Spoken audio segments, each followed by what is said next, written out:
di tanah Jawa yang syarat dengan legenda, ada sebuah pusaka agung yang namanya masih harum hingga kini. Keris itu disebut Kiai Sengkelat, hasil karya tangan seorang empu besar yang hidup pada masa akhir kejayaan Majapahit. Tidak hanya sebuah senjata, keris ini adalah simbol kewibawaan, kekuasaan, dan saksi bisu peralihan zaman. Kiai Sengkelat bukan sekadar besi yang ditempa, melainkan titipan takdir yang membentuk perjalanan sejarah kerajaan-kerajaan besar Jawa. Dari Majapahit yang megah, ke Demak yang religius, hingga Mataram yang berdaulat, keris ini selalu hadir sebagai penguat legitimasi para penguasa. Kisahnya bukan hanya tentang logam dan pamor, melainkan tentang kebijaksanaan, ambisi, dan jejak darah yang mengiringinya. Di ujung masa kejayaan Majapahit, hidup seorang empu besar bernama Empu Supo Mandrangi. Ia dikenal sebagai salah satu pembuat keris paling ulung pada zamannya, dihormati baik rakyat maupun bangsawan. Dalam tradisi perkerisan Jawa, namanya disejajarkan dengan para empu legendaris terdahulu. Dari tangannya, lahirlah karya yang kelak dikenal sebagai pusaka tiada banding. Suatu hari, seorang bangsawan Majapahit datang memohon dibuatkan sebilah keris yang bukan hanya indah, melainkan juga sakti. Permintaan itu lahir di tengah masa penuh gejolak, ketika Majapahit mulai diguncang perebutan kekuasaan. Empu Supo menyadari, keris ini harus melampaui sekadar senjata perang. Ia ingin menciptakan pusaka yang bisa menjadi simbol kekuatan sekaligus perlindungan. Empu Supo mengasingkan diri di sebuah tempat sunyi untuk memulai proses pembuatan. Ia berpuasa, bertapa, dan bermeditasi, memohon petunjuk dari Sang Hyang agar hasil karyanya memiliki ruh agung. Ia mengumpulkan logam pilihan dari bumi Majapahit, dicampur dengan meteorit yang dianggap membawa kekuatan langit. Semua itu ia satukan dalam tungku pembakaran sakral. Dalam proses tempa itu, Empu Supo mendengar bisikan batin tentang bentuk yang harus ia buat. Bentuk itu adalah sengkelat, dengan 13 luk, jumlah yang tidak sembarangan. Angka itu melambangkan kekuatan besar sekaligus ujian berat bagi pemiliknya. Maka dimulailah penciptaan sebuah pusaka yang kelak dikenang sepanjang zaman. Hari demi hari, Empu Supo menempahkan logam dengan penuh konsentrasi.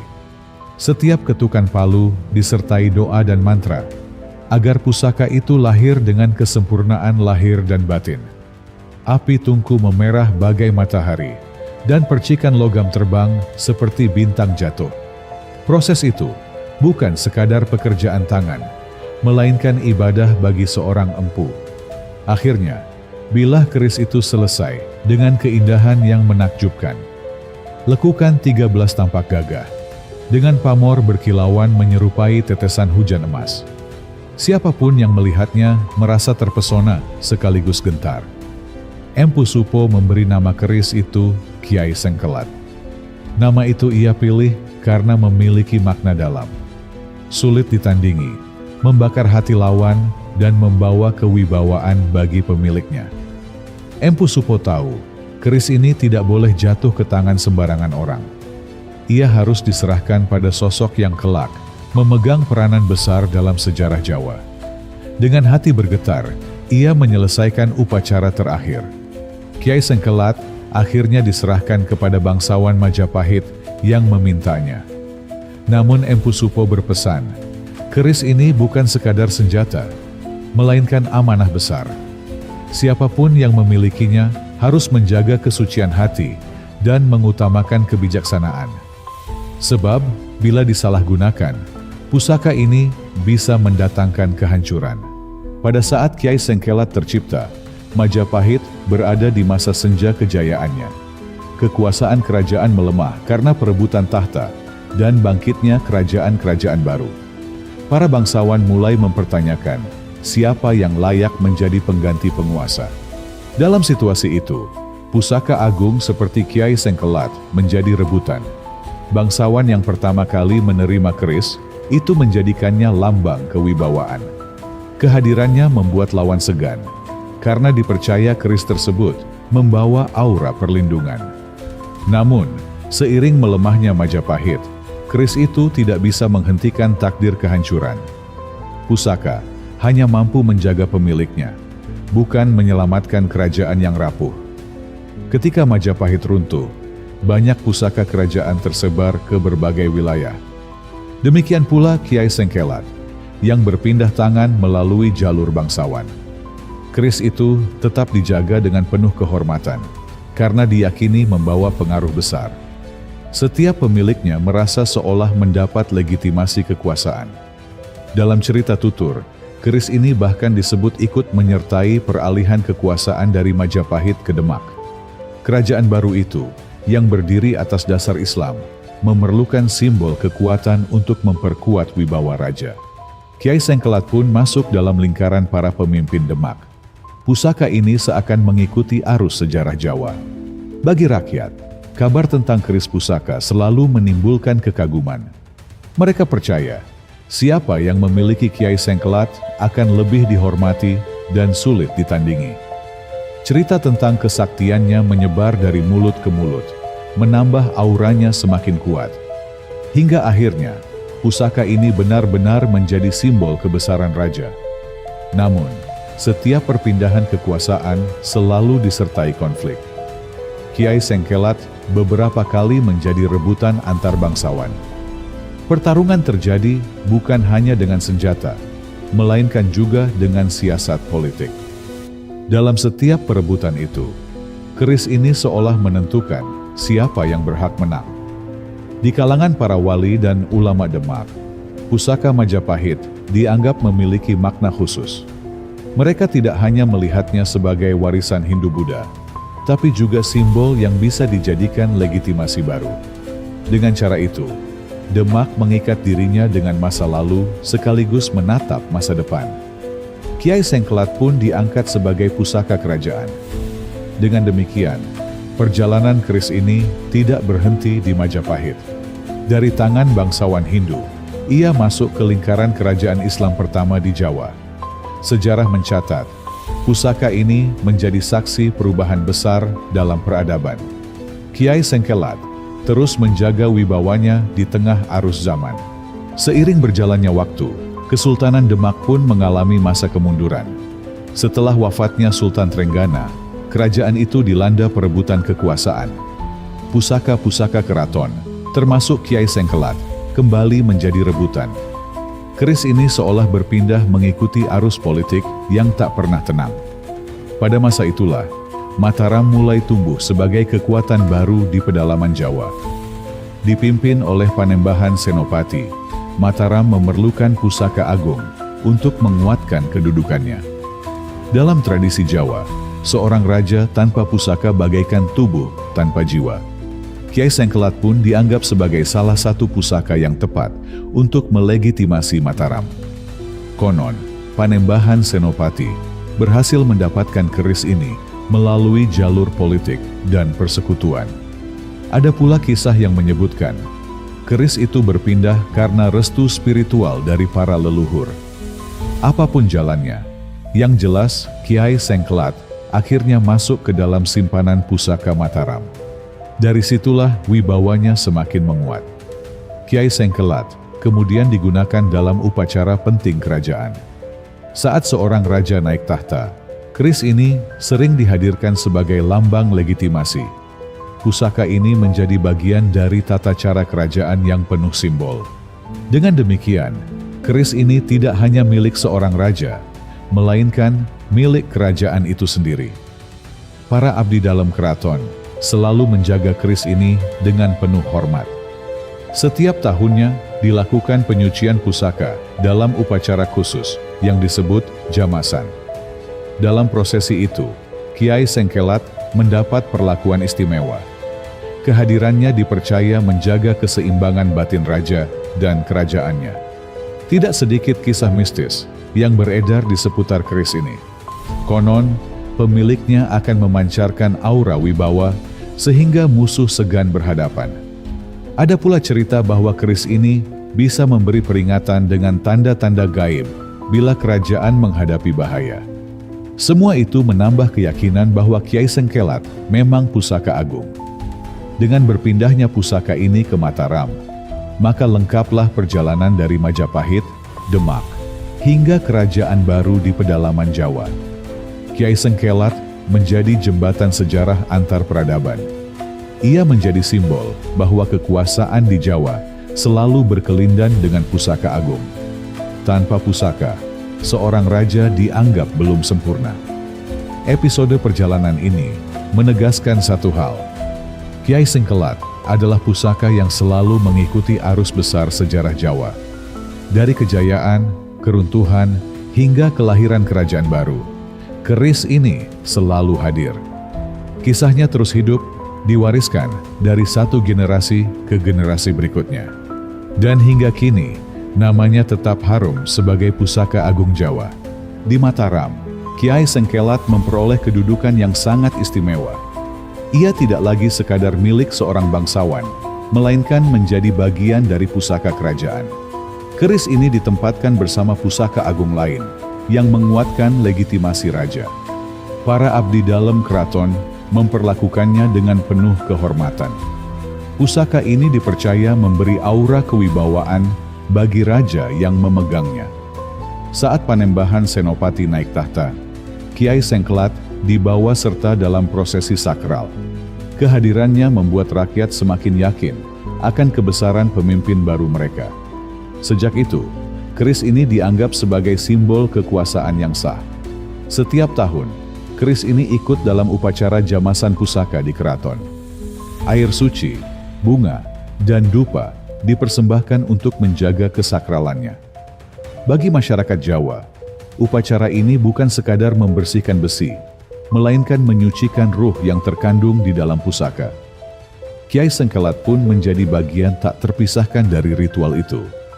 Dalam berbagai peristiwa penting, keris ini selalu dihadirkan. Saat raja menikah, ketika kerajaan menghadapi perang, atau saat dilakukan perjanjian besar, Kiai Sengkelat ditempatkan di dekat sang penguasa. Kehadirannya menjadi penguat tekad dan simbol perlindungan. Bahkan, lawan pun sering merasa gentar hanya dengan mendengar namanya. Para pujangga dan penulis babad menyebut keris ini dalam kisah-kisah mereka. Bagi mereka, Kiai Sengkelat adalah bagian dari narasi besar perjalanan Mataram. Keris ini bukan sekadar benda mati, melainkan tokoh bisu yang ikut membentuk sejarah. Dari satu raja ke raja lain, pusaka ini tetap menjadi saksi. Ada keyakinan, siapapun yang memiliki Kiai Sengkelat akan sulit ditandingi. Bukan karena tajamnya bilah, melainkan karena aura wibawa yang dipancarkan. Pemiliknya selalu dihormati, bahkan oleh lawan yang membencinya. Dengan demikian, pusaka ini lebih kuat daripada pasukan bersenjata. Di balik semua itu, Kiai Sengkelat juga menjadi lambang kesinambungan sejarah. Dari Majapahit ke Demak hingga Mataram, keris ini menjaga benang merah peradaban Jawa. Ia menghubungkan masa lalu dengan masa kini, serta memberi landasan bagi masa depan. Bagi raja-raja Mataram, pusaka ini adalah jembatan legitimasi. Dengan kedudukannya yang mulia, Kiai Sengkelat menempati tempat khusus dalam keraton. Ia dijaga, dirawat, dan dihormati layaknya manusia yang memiliki roh. Tidak sembarang orang boleh menyentuhnya, hanya abdi dalam tertentu yang mendapat tugas suci itu. Pusaka ini benar-benar menjadi lambang agung Mataram. Selain perannya dalam politik dan legitimasi, Kiai Sengkelat juga dikelilingi cerita mistis. Banyak orang percaya keris ini memiliki roh penjaga yang sangat kuat. Roh itu bisa memberi peringatan jika kerajaan sedang menghadapi bahaya.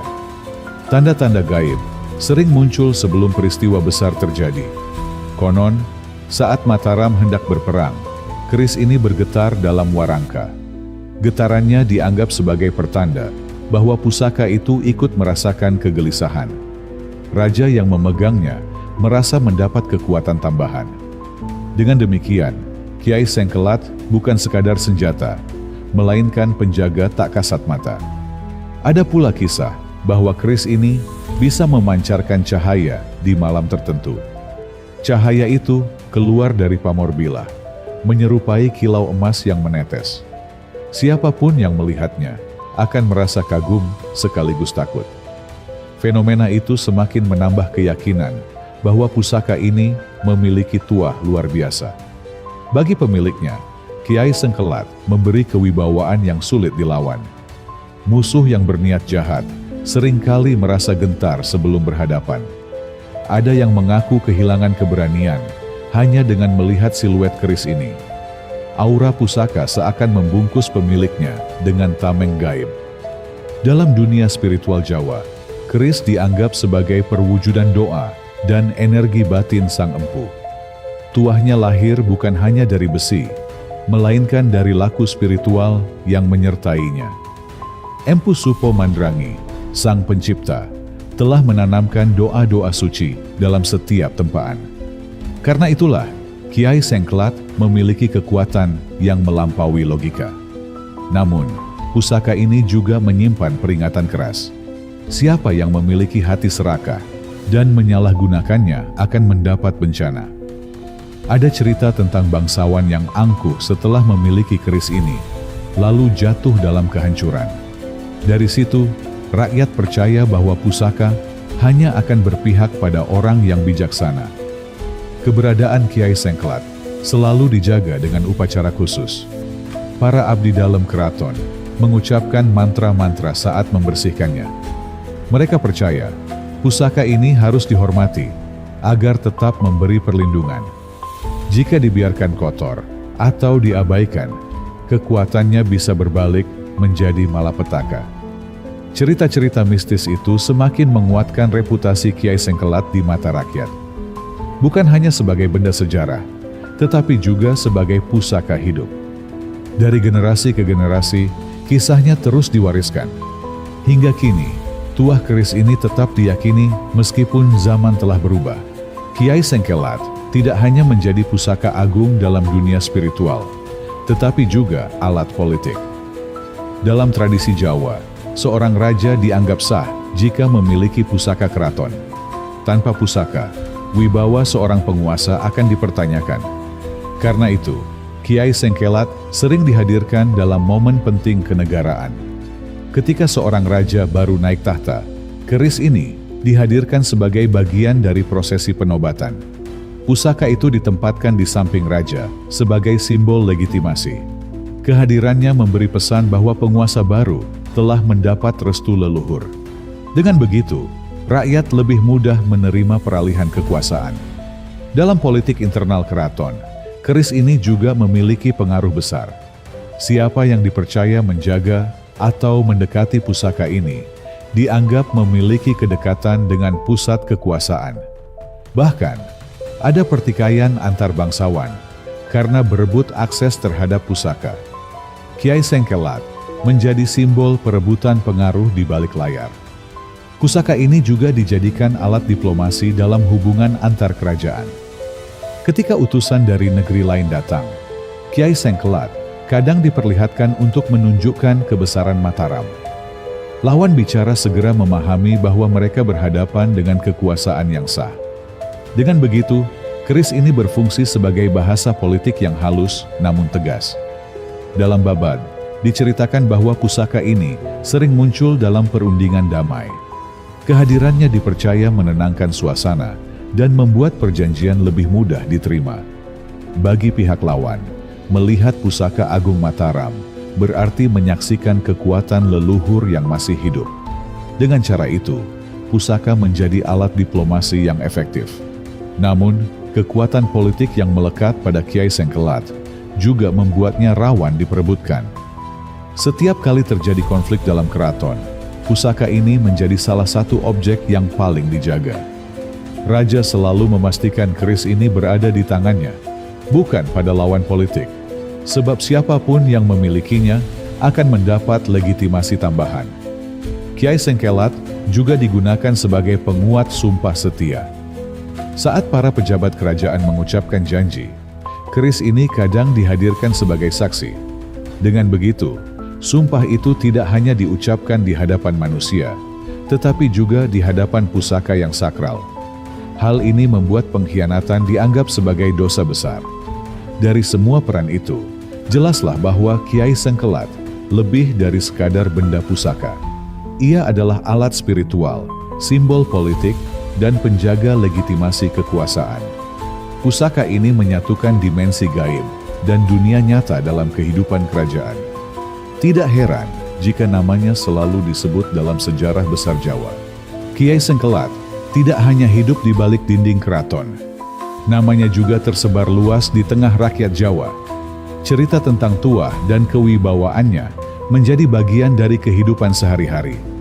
Bagi rakyat, pusaka ini adalah lambang harapan dan pelindung negeri. Ketika kerajaan menghadapi musim paceklik atau wabah, rakyat percaya pusaka agung bisa memberi perlindungan. Kiai Sengkelat kadang dihadirkan dalam upacara doa memohon keselamatan. Kehadirannya membuat rakyat merasa lebih tenang, seolah pusaka itu menjaga keseimbangan antara manusia dan alam. Bagi rakyat kecil, pusaka bukan sekadar benda sakral.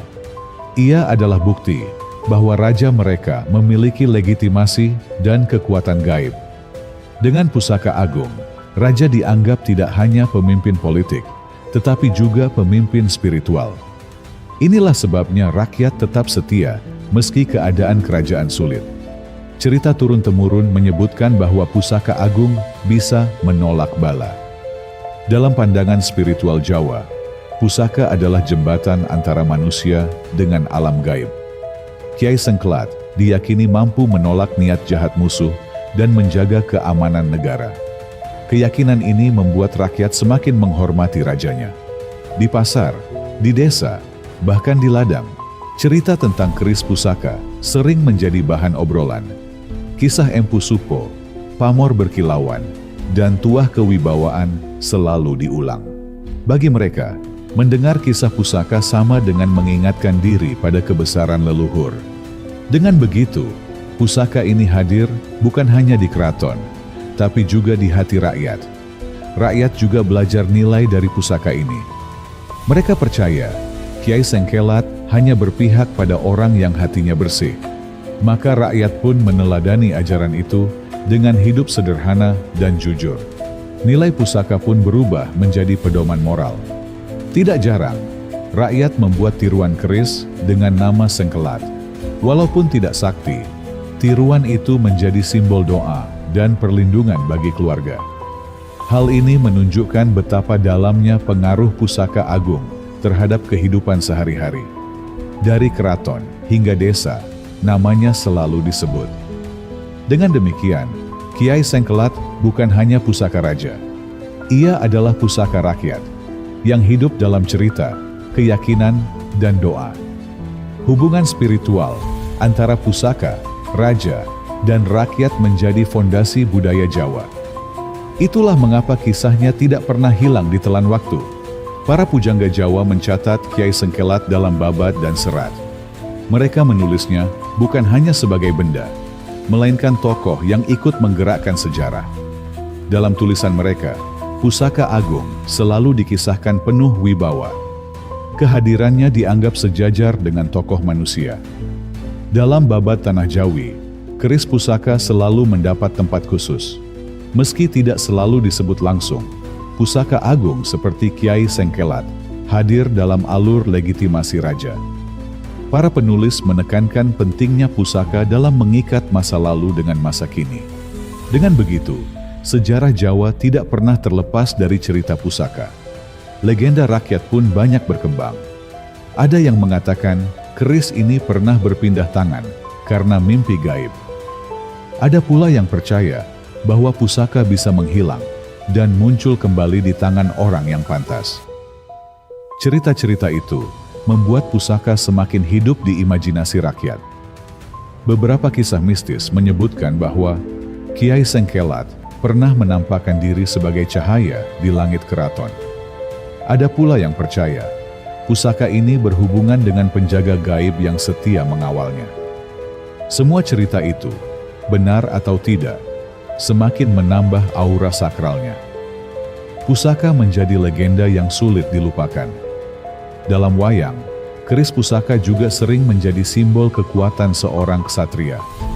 Walau tidak disebut langsung, pusaka seperti Kiai Sengkelat menjadi inspirasi.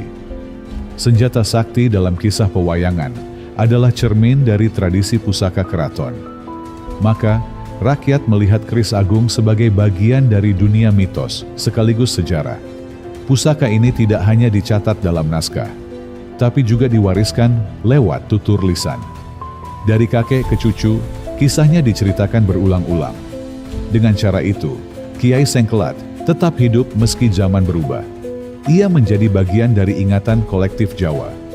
Legenda-legenda itu menegaskan satu hal. Pusaka bukan sekadar benda mati.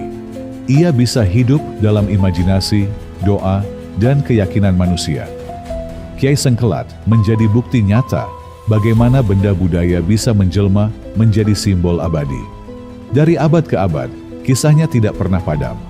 Dengan jejak di babad, serat, dan legenda, Kiai Sengkelat menempati posisi istimewa. Ia adalah pusaka sejarah, sekaligus pusaka spiritual. Tidak ada yang bisa memisahkan kisahnya dari perjalanan Jawa. Inilah mengapa ia tetap dikenang hingga kini. Kini, ratusan tahun telah berlalu sejak Kiai Sengkelat ditempa oleh Empu Supo Mandrangi. Keris itu tetap dikenang sebagai salah satu pusaka agung Jawa. Namanya masih disebut dalam dunia perkerisan dan budaya keraton. Bahkan banyak empu modern membuat tiruan dapur Sengkelat sebagai penghormatan. Warisan pusaka ini bukan hanya bentuk fisik, tapi juga nilai filosofis. Kiai Sengkelat mengajarkan bahwa kekuasaan sejati lahir dari hati yang bersih. Pusaka hanya berpihak pada pemimpin yang bijaksana. Nilai itu tetap relevan hingga zaman sekarang. Dalam budaya Jawa, pusaka adalah simbol identitas dan kesinambungan. Kiai Sengkelat menjadi penghubung antara Majapahit, Demak, dan Mataram. Dari tiga zaman itu, pusaka ini mengajarkan tentang kesinambungan peradaban. Ia menjadi benang merah sejarah yang tidak pernah putus. Hingga hari ini, Kiai Sengkelat menempati posisi ketiga setelah Kiai Nogososro dan Kiai Sabuk Inten. Meski bukan yang paling utama, pusaka ini tetap dihormati sebagai pusaka agung. Para pecinta keris menempatkannya di jajaran paling istimewa. Keindahan dapur Sengkelat selalu dikagumi. Bagi masyarakat Jawa, kisah Kiai Sengkelat adalah pengingat akan kebesaran leluhur. Ia menjadi cermin bahwa benda budaya bisa membawa nilai spiritual yang mendalam. Dengan menghormati pusaka, manusia diajak menghormati sejarah dan kebijaksanaan masa lalu. Nilai itu tidak lekang oleh waktu. Kiai Sengkelat juga menjadi lambang tanggung jawab. Setiap pemimpin yang memilikinya diingatkan untuk menjaga rakyat dengan hati bersih. Sebab pusaka hanya berpihak pada keadilan dan kebijaksanaan. Inilah pesan abadi yang diwariskan pusaka kepada generasi mendatang. Walau zaman telah berganti, pusaka agung tetap menjadi bagian dari budaya Jawa. Upacara jamasan, cerita babad, dan keyakinan rakyat menjadikannya tetap hidup. Kiai Sengkelat tidak hanya berada di keraton, tapi juga di hati masyarakat. Ia adalah warisan yang tak pernah pudar. Dengan demikian, perjalanan Kiai Sengkelat dari Majapahit, Demak, hingga Mataram adalah kisah tentang sejarah, spiritualitas, dan kebijaksanaan. Ia adalah pusaka agung yang mengajarkan nilai luhur bagi manusia. Hingga akhir zaman, namanya akan tetap dikenang. Kiai Sengkelat bukan hanya keris, tetapi warisan abadi peradaban Jawa.